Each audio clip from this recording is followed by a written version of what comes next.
સુરતના અડાજણમાં હત્યા, દેવી પૂજક પરિવારના યુવકની હત્યા, અંગત અદાવતમાં હત્યા કરવામાં આવી, રવિ અને રાજુ હત્યા કર્યા હોવાનો આરોપ। હત્યા થતા અડાજણ પોલીસ દોડતી થઈ, હત્યારાની શોધખોળ ચાલુ। મારું નામ દિનેશભાઈ કાળુભાઈ દેવી પૂજક છે। હું રહેવાસી સુરતનો છું। પહેલા રહેવાસી સુરેન્દ્રનગર ગામ વઢવાણ લીમડી અને રહેવાસી સુરતનો છું। 15 થી 20 વર્ષ થઈ ગયા મારે અહીંયા। મારી યારે મારા ભાઈ જેવી ઘટના બનેલી છે।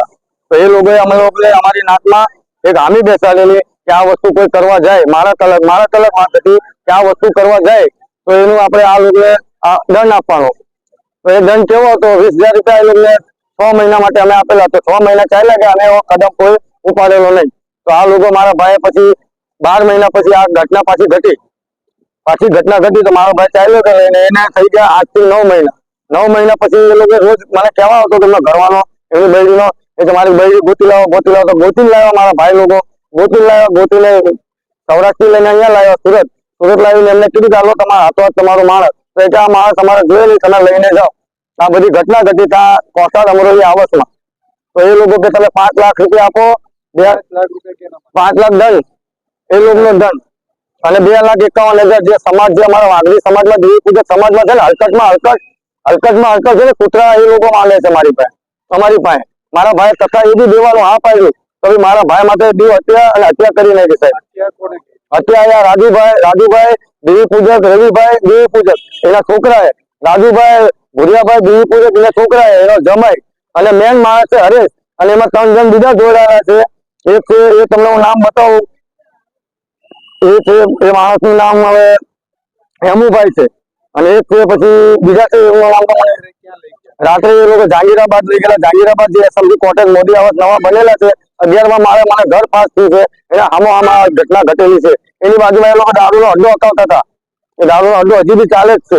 એ દારૂના અડ્ડાની બાજુમાં જે નહેર છે એના ઉપર મારા ભાઈને ઘા કરી ડુબાડ્યો, માર્યો, ઢોર માર્યા। પોલીસને અમે કાઢી નથી ગયો, પેલા પોલીસ ચોકી અડાજણ ગંગેશ્વર મહાદેવ એના 5 જણ 6 જણ બેઠેલા એ લોકોને મને ગાળાગાળી આપી।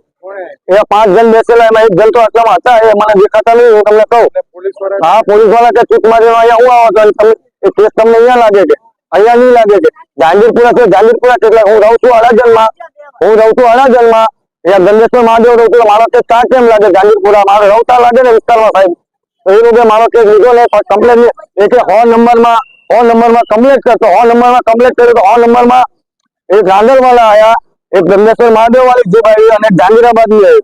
ત્રણે જીપ આવી, ખાલી એકવાર કઈ કર્યું ને ખાલી પૂછતાછ કરી। મારા કાકાનો છોકરો અમદાવાદ છે પીઆઈ, એને મેં ફોન કર્યો, જવાબ નથી આપતા, એની તથા એની યારે વાત કરી, એ લોકો જવાબ નહીં આપ્યો। હવે રસ્તે સૌ ચાલ્યા ગયા, કોઈ કાર્યવાહી કરી નથી સાહેબ।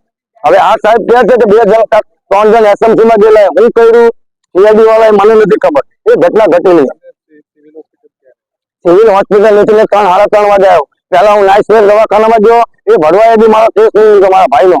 હું એવી સુખી નહીં રહે, એને મેં કીધું તારા રૂપિયા જેટલા થાય એટલા બોલ, ખાલી ઇલાજ કર, તો બી નહીં એને કેસ લીધો। તો બી એને પાસે ત્યાંથી લઈને શહેરમાં રહીને અહીંયા એમ્બ્યુલન્સ મારે અડધો કલાક આવી, કલાકે 3-4 કલાક થઈ મારે, તો મારો ભાઈ ચીપાતો હતો સાહેબ।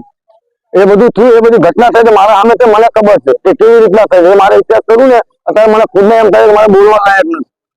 હા બરોબર, એમાં એક નહીં એટલે 50 થી 100 જણા કનેક્શન અમારી નાતના જ છે, એ નાતના હલકત છે, બધા રહી છે।